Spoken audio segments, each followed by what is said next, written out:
The Las Vegas Raiders are going to have their work cut out for them as they head into the 2024 NFL Draft. And if history shows us anything, it's that Tom Telesco doesn't really trade up.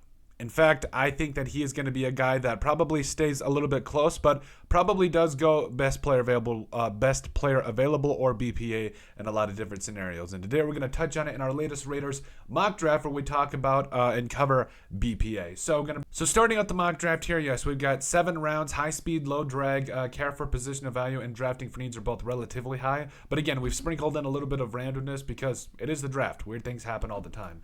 So we're going to go ahead and start the draft here. Again, I think we're really going to stick to the idea of the Raiders sticking and picking at 13 and some of these other picks.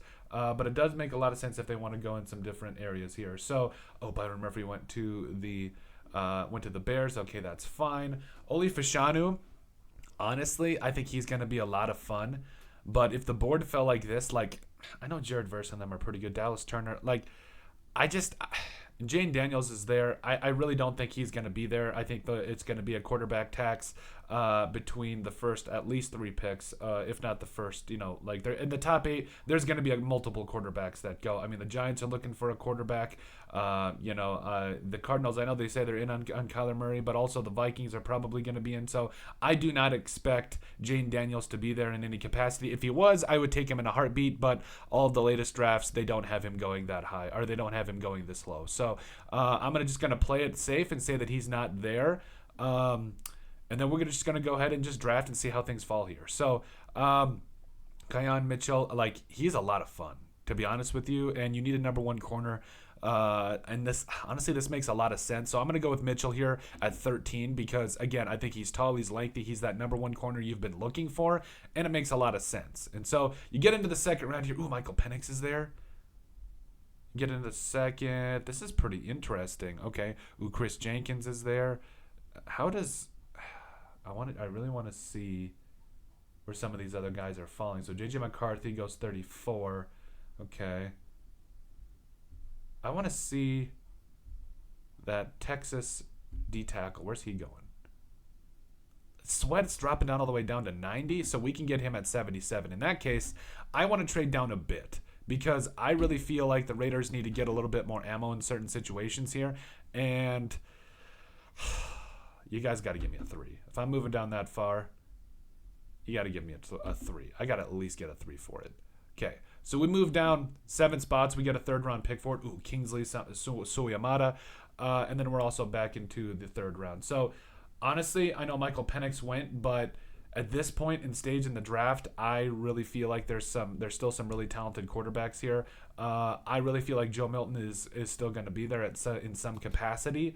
And maybe we don't even address quarterback. Maybe we just roll with Aiden O'Connell. I think that's been that's been talked about definitely. So Kingsley Suyamada going to start immediately for you. I don't think that is a bad consolation. Plus you're back into the 3rd with a couple of 3rd round picks, and you got your starting defensive tackle there. So how things are falling after that. So Devondre Sweat, Mason McCormick at guard out of South Dakota State. He's going to be a lot of fun.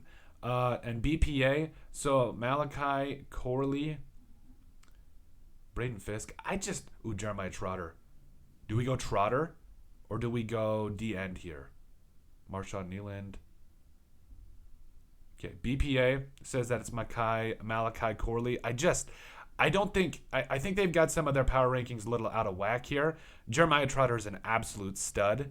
And then if you can get Devondre Sweat, your defense looks completely different. Completely different from last year. Oh, and Sweat's there at 83. Where'd he go? Yeah, Devondre Sweat, and you get Jeremiah Trotter. Oh, baby. Yeah, you love that. So then you're back into the 4th round. Do you really want, maybe some quarterbacks that fall in this situation? Maybe. But, Leonard Taylor's there. But honestly, at the end of the day, I just want Devondre Sweat to take up the middle, Jeremiah Trotter to shoot his gap, and Keyon Mitchell to be able to come out here and shoot his thing and be that number 1 shutdown corner we know he can be. So then you get into BPA here. Leonard Taylor the 3rd is good. Max Melton is a stud. Tyke Smith, Bo Limmer. So we got Suyamada there, who I think is going to start right away. Christian Lloyd. Kalen King has fallen quite a bit, and I really don't understand it. Grayson Murphy. Will he be there at maybe? Maybe. Michael Barrett. So BPA says it's Ryan Davis. I really like me some Ryan Davis coming out of Kentucky. Usually those Kentucky running backs are a little bit smaller, that 5'10" to 5'8" range, and they're pretty shifty. I think with how things are going with Zeus, and I think that they're going to re-sign Josh Jacobs, it doesn't really make sense to go that route. But there's still some stud safeties in here that I think can play corner and do some different things. Man, I really like me some Bo Limmer too. It doesn't matter. I'm going DTT. DTD. I love him. I think he's going to be a fantastic safety in the NFL. Plus, I think he can play in the box too if you want him to do some different things there. I definitely think that makes a lot of sense. Zach Zinter at guard is there. D end.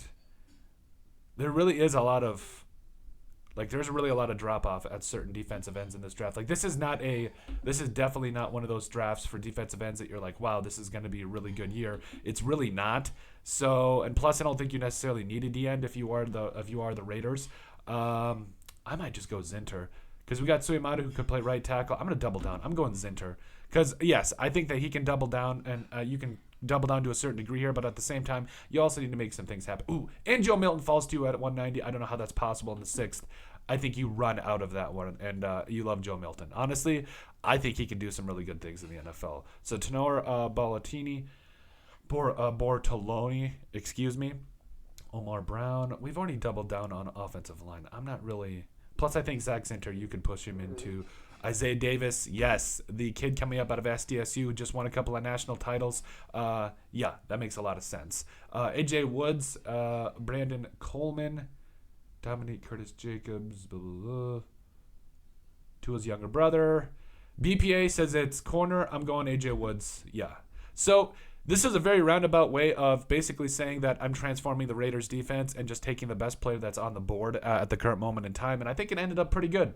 I do. So we're going to go ahead and see here right off the top. Yes, Kion Mitchell, I can't talk today, is an absolute stud. You get a shutdown corner there who's going to start at least immediately, he is going to compete, and you love that. So at 13, you get Mitchell, a shutdown corner. Then from in the second round, you trade down from 44 to 51. You get a extra third-round pick for it, and you get Suo Yamada. And then you also get back-to-back picks where you can really start to hone in on this defense. So as far as Suo and Jeremiah Trotter, you go and you get your starting right guard or right tackle in Soyamata, and then you also get Trotter and Tavondre Sweat in the 3rd round, which is beautiful. Those two guys right there might be the two big picks that transform your entire defense. Then you get DTD there in the 4th round, who again I think is going to be a fantastic safety. I think he can play in the box. I think he can do a lot of different things, bring pressure, being good in coverage, run and support. I love all of it. Then you get Zach Zinter because you double down on the guard aspect of things. I think that's going to be a huge help for this offense. Joe Milton in the 6th round is a steal. I don't care what anybody says. And then also, yes, you get Isaiah Davis, the running back that just won a couple of national titles, because I don't think you need to draft running backs higher than the 4th, 5th, and 6th rounds. Honestly, the fact that he falls to you in round 7 here is kind of a steal. And then, yes, AJ Woods coming up out of Pitt. I like his size, I like his speed, and I think he's actually going to come in and at least compete on special teams. Maybe, who knows? Maybe he could turn into a starter. We've seen stranger things happen. So, but that is it. That is our BPA version of the Las Vegas Raiders mock draft. Make sure you guys like, comment, and subscribe down below, all that wonderful stuff. But let us know what you guys think about our latest Raiders mock draft where we go best player available.